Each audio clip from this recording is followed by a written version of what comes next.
So now we have come to understand the nameplate of our circuit breaker, the things that we'll find in our circuit breaker, okay, the information we'll find in our circuit breaker.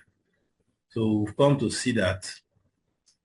So now the next thing that we need to look at is the selection proper, okay, how to select the appropriate circuit breaker in for our circuitry, okay. So now to do the selection, there are a few things we need to know. We need to calculate the amount of load that is expected on the circuitry, the amount of current, okay, that will flow through that particular circuitry that we want to protect or that we want to install the circuit breaker. So this load drawn, or the amount of current or load, is determined by the equipment, okay, that we have on that particular circuitry. So what we mean is this. Here we have a feeder, okay, that is feeding a particular bus. You see that this feeder is having a breaker here, and that bus that is fed from the transformer is feeding other feeders, okay, that feeds other loads. So let's take one of them as an example now. Okay, so let's assume that this particular feeder is feeding some load. So it is the amount of load that we have on this feeder that will determine our selection of this particular circuit breaker. Okay, and the amount of load on this feeder is determined by the amount of equipment or the kind of equipment we are feeding, okay, through this particular feeder. So what do we really mean? Let's assume that this particular line is feeding a purely resistive load now, not an inductive load, okay? Let's say it's feeding a 3,000 watt heater. So if it is feeding a 3,000 watt heater, that will mean that that is 3 kilowatts, okay? So when we use our power equation, power is equal to the voltage times current. Then also, yes. Now, let's assume that the voltage of this environment is 240 volts, an assumption, okay? So if we make current the subject of the formula, from that P is equal to IV, it means that we'll have I, which is the current, is equal to the power P over the voltage V, okay? So that will, P, as we said earlier, for one of the heater is 3,000 watts over the voltage, which is 240. So we'll have 3,000 over 240. That will give us about 37.5 amps. Okay, sorry, 12.5 amps. That will give us 12.5 amps. Okay, so let's assume also that we have 3 of such heater, okay, on that particular line, which means that 3 times 12.5, that will give us about 37.5 amps. So if you look at it, the nearest breaker to 30, because we do not have 37.5 amps. The nearest breaker to 37, the nearest load also, breaker to 37.5 amps, that's about 40 amps. Are we getting it? So we'll be looking at 40 amps. We can still use the 37.5. Remember, we also need to look at the 80% factor. Okay, that 80% factor.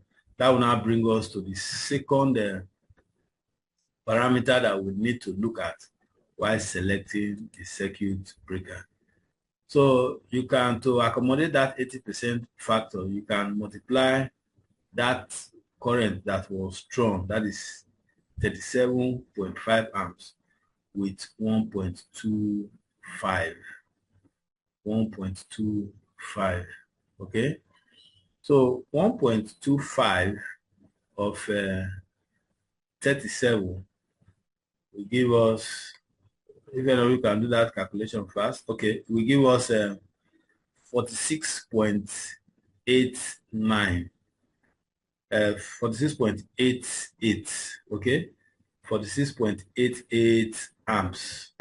That is what it will go. So the breaker that we will be selecting will be one that will be able to accommodate this 46.88 amps. 46.88 amps. So actually, we do not have breakers that that is rated for the 6.88 amps.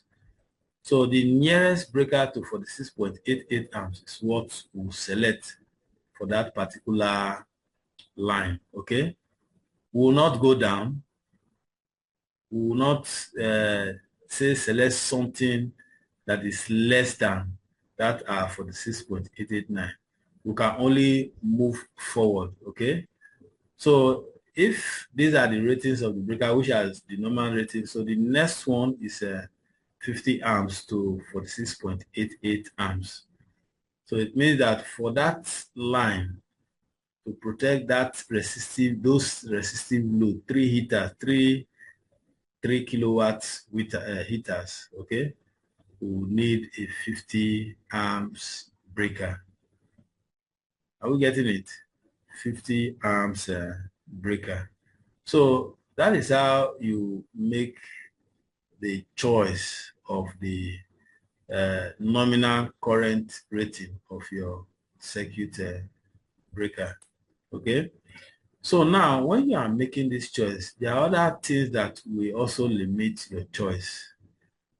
Okay. So this is the the amps, the current that we expect to be in the circuit, that is IB. Okay. Remember, because of this 80% rule, it must be less than the nominal current rating of the circuit breaker. Okay. But the circuit breaker, you will not size it such that it can accommodate current that will destroy the line feeding the load, or feeding the load from the circuit breaker. Okay, that is the current carrying capacity of the feeder cable. Are we getting it? So the nominal current rating of your circuit breaker must be less than the current carrying capacity of your feeder cable. This is it. The expected load, IB, current on the line, must be less than or equal to the nominal current rating of the circuit breaker you'll be selecting. And that must be less than or equal to the current rating, okay, of your feeder cable. Are you getting it? Because if you go and take RN that is more than this, that means when this one is overloaded, this will not trip, and it is meant to protect the line and your equipment. Okay, so when your line gets heated up, it can also cause the damage that you are avoiding.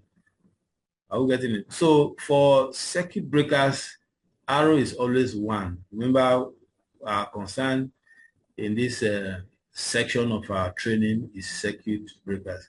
But if you are using general purpose fuse, you can multiply with 0.75, okay, for current environment, that expected current, if your expected current is less than 16 amps, okay, then 0.9, okay, if it is greater than 16 amps, okay, that is for fuses, when what you want to use to protect that particular feeder is a fuse. But for breaker, arrow, the factor is always 1. So we want to remember all of this, putting together the amount of current that we expect the line to carry, making sure that the breaker we select is at least 20% more than 25% more than the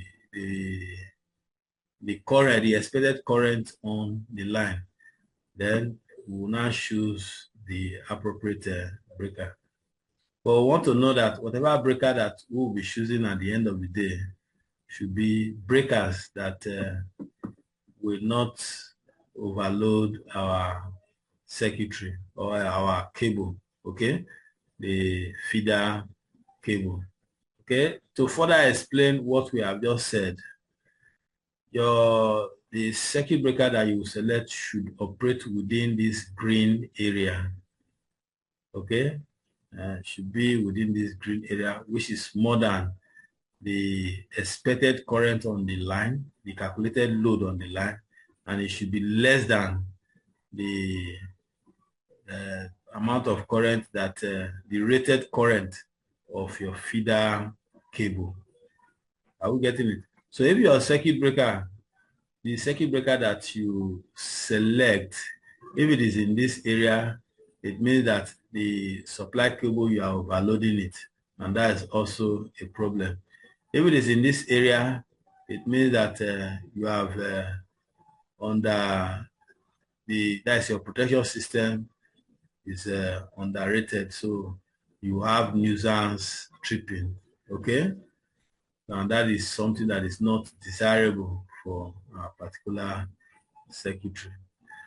So when we are looking at lines that are carrying inductive loads, like motor loads and other inductive loads that have very high starting current, of course, we want to use other principles because of the magnitude of the starting current.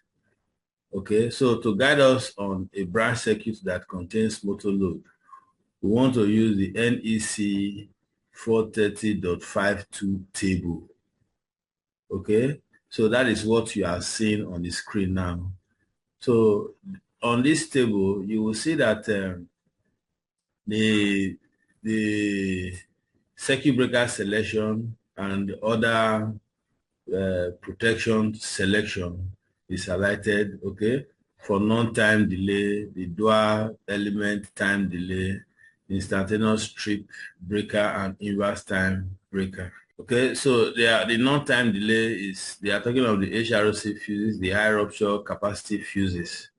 Okay, while the fuses that have the dual element, they are referring to those that have both the high breaking capacity fuse and the high rupture capacity fuse that will take care of overload and excessively high current on the line.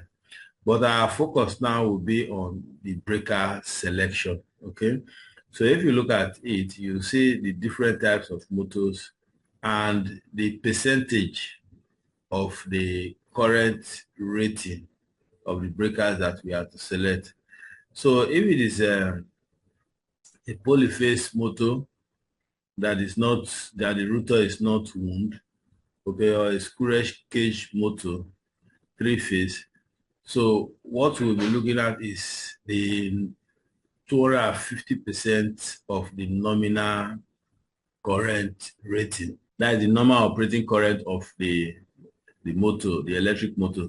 So if assuming the electric motor, the normal operating current is 10 amps, that means that we'll be looking at 25 amps breaker. That is what this is telling us, okay?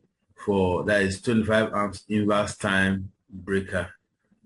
Okay, so that is the much overload that particular breaker should be able to handle. So the size of the breaker, the nominal current rating of the breaker should be 250% of the electric motor operating current, that is the nominal current rating of the electric motor.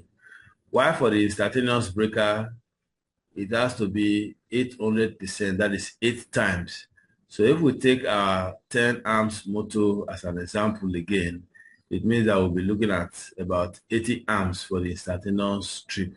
So if we look at this, when we look at the miniature circuit breaker, it means that we'll be talking of those circuit breakers that are guided by the D curve, okay, or the D curve circuit breakers.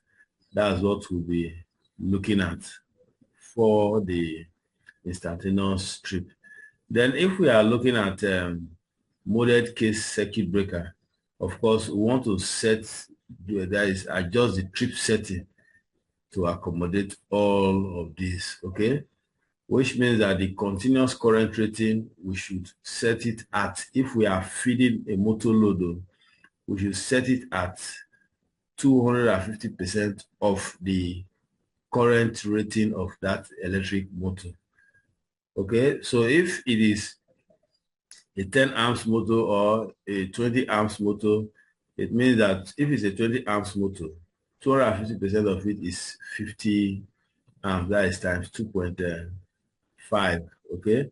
So the continuous current rating of the breaker will set it at at 50 amps, okay? While the instantaneous strip should be around 8 times that continuous, 8 times the current rating of that particular electric motor.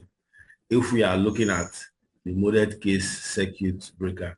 If we are looking at other circuit breakers, maybe those high voltage circuit breaker, we should also adjust the trip settings accordingly. So when we are looking at load that are not purely resistive, inductive load, in this case, electric motors, this should guide us in the selection of the particular circuit breaker. So let us take an example now. So we have an electrical circuitry here now. This is a distribution system. So on this distribution system, we see that we have various loads on the distribution systems. So how do we select the appropriate breakers? You can see that we have different breakers on each of these feeder lines. So how do we select the appropriate breaker for each of these branch circuitry? So again, if it is purely resistive, it is a little bit straightforward, okay?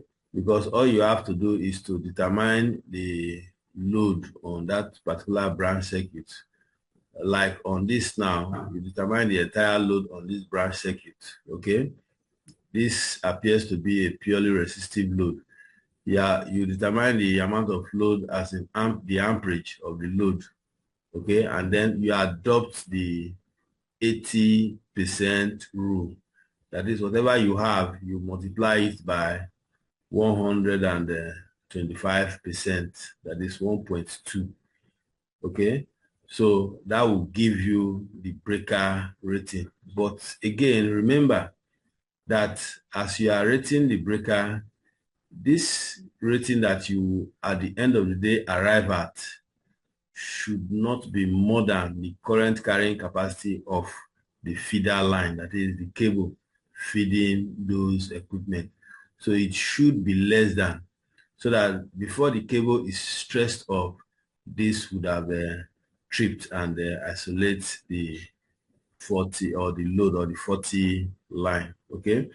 Now, if you come to the right, you will see that we have a motor load.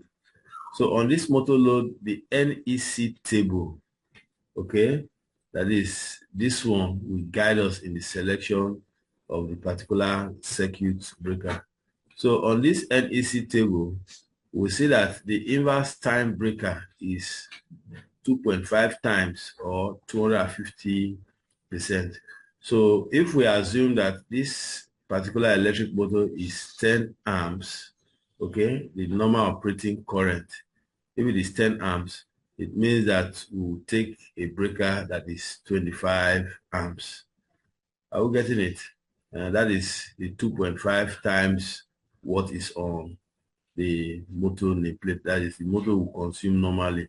So this 25 amps, again, we want to select it so that it will not be more than the current carrying capacity of this particular feeder line. That is, this feeder line should be able to withstand more than 25 amps, as we have discussed before. Okay, so if it is more than 25 amps, it means that before this cable will be stressed, this breaker would have tripped. Okay, so water heater is a purely resistive load, so we'll just look for the amperage and apply the 80% rule, or look at the nameplate, get the amperage and multiply it by 1.25. So that 1.25 will give us an idea of the breaker that we'll be looking at. So here, if you are taking the thermomagnetic breaker, we should know that if we are using the miniature circuit breaker, we want to take the circuit breaker whose operation is guided by the D operating curve should be what will be guiding its operation, so as to accommodate the starting current of this particular electric motor. But if we are using molded case circuit breaker, we should make the appropriate trip settings. Okay, so if we adjust the trip settings accordingly, that will enable us to accommodate that starting current, which will not be more than 8 times. Okay, so when we set the continuous current rating of the molded case circuit breaker at 25 amps, then we can now remember the normal operating current of this motor is 10 amps. Okay, then we can now adjust the instantaneous trip to about 80 amps or 100 as the case may be. Okay, let's say 80 amps, which is 8 times, okay, the nominal current rate or the operating current of the circuit breaker.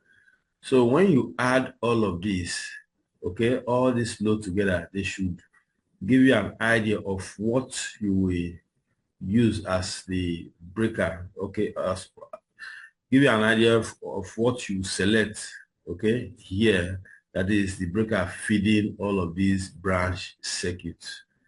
Are we getting it? So if you look at this branch circuit, adding all of this, you see that it is also less than the 400 amps, okay? So again, apart from applying the 80% rule, it may be presumed that all of these loads cannot come on all at the same time, okay?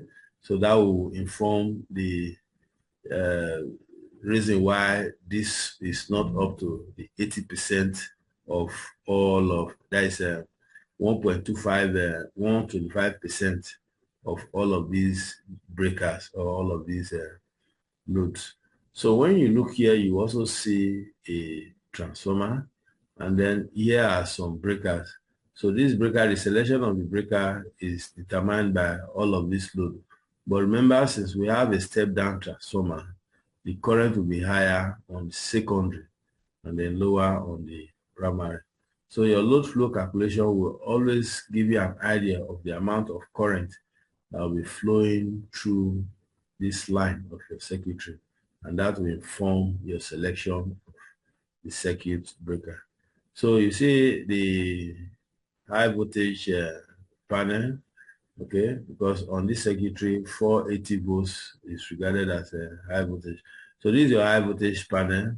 All the loads tied to this panel determines the value, okay, or your selection of the circuit breaker that will be feeding this panel.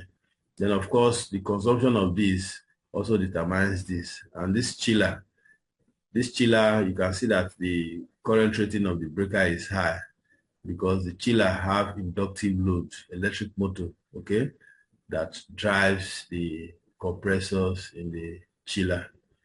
Okay, so that neck table also applies here in selecting this particular circuit breaker. And of course, when you look at the addition of all of these, you'll see that it is more than this 800 amps. Again, like we said earlier, it is assumed that all of these load may not all at once come up at the same time. And again, if you also look at this, it tells us clearly that we have a backup system here, okay? Which means that when this is, when we have power supply into the circuitry, this will be off, and then this one is only needed when there is an emergency, okay? So this 175 invariably is off. Are we getting it? So it's invariably this one is off, and that's I believe informs the choice of this particular circuit breaker 800 amps, which is less than the sum of all of these the amperages of all of these circuit breaker. So the assumption is that all of this load will not come on at the same time. Okay, so here we have a pump motor, which means that what is feeding this pump motor will also, the circuit breaker, the selection will be guided by that NEC table that we previously saw. So that is the steps you take to select the circuit breakers that you have on this circuitry, and indeed every other circuitry that you will come across. So here we have a high voltage circuitry. So as you can see, these two generators, they are supplying, they are producing at 13.2 kV, that is 13,200 kilovolts. So you see we have breakers, okay, feeding this bus. We have breaker here feeding this bus, and then breaker to this transformer, the output of the transformer, a breaker to this bus. Okay, so your load flow calculations will tell you the amount of current or load that you have on each of these feeder and on each of these buses, okay, the substation, at the substation. So now, and also too, the level of short circuit current that is expected on each of these feeder and buses, they will also all be shown from your load flow calculation, okay? But if you look at this, you see that this breaker must be a 12 kV breaker. This breaker must be a 12 kV breaker, okay? So you see here we have a step-up transformer that takes the generator output from 32 to 66 kV, okay? Then as it gets to the final destination, where we have the motor, we have a step-down transformer that takes it from 66 to 12 kV. So which means that these motors, they are all 12,000 volts motor, 12 kV motors, okay? Which means these breakers, all of them, the nominal voltage rating must be 12 kilovolts. Are we getting it? 12 kilovolts, okay? So the instantaneous trip settings could also be selected based on the what we'll be expecting on the circuit as the impulse breakdown voltages of the circuit, though it's also rated in kilovolts for say about 8 milliseconds, okay, as we discussed earlier. So that will inform the selection of this breaker, medium voltage circuit breaker. So we also have a circuit breaker here. The voltage will also be determined by the voltage of the electric motor or the voltage of the line, which is 7.2 kV. So the current rating of the breaker will be determined by the current drawn by that particular motor or by all of these motors, okay? And then we will now apply the NEC table rules, okay? Which means that we will multiply for the the overload will multiply this by 2.5, the current rating of this motor by 2.5, and for the instantaneous trip, we'll multiply it by 8. So that will inform the setting, the trip setting, but we can actually parameterize this, the trip settings of these circuit breakers. Okay, so this is a modeled case circuit breaker. So you see the tripping unit, okay, which is this that is removed now. So you can actually do your adjustment of the trip setting here. You see, this is the tripping curve telling us that it is a thermomagnetic breaker. So the continuous current rating, here you can do the adjustment, okay? So if your load is, so you can vary this between 175 and 250 amps, okay? And this is the instantaneous trip settings. Are we getting it? So if assuming we are looking at a motor load of say 100 amps as an example, remember the NEC table 430.52 tells us that we'll take 250%, that's 2.5 that 100, 2.5 times that 100, which is 250 amps for the motor. So we'll now select this as our continuous amp rating, okay? Then the instantaneous trip should be 8 times, at least 8 times of the normal operating current of that electric motor. So 8 times the normal operating current of that motor is about 800 amps, okay? So when you look here, the lowest that we are having is about 1,250 amps, okay? So that is what we will select on this. But if we can get a breaker that will have an instantaneous trip that is between 8 and 1,000 800 and 1,000 amps, I think that will be better for us. Okay, so here again, you want to also know the ambient temperature of where you are applying the breaker. So all of these ratings, they are based on the assumption that the ambience will be about 40 degrees Celsius. If it is more than 40 degrees Celsius, of course, it will shift that curve to the left, which means that especially the thermal element, which means that it will trip earlier than anticipated. Okay,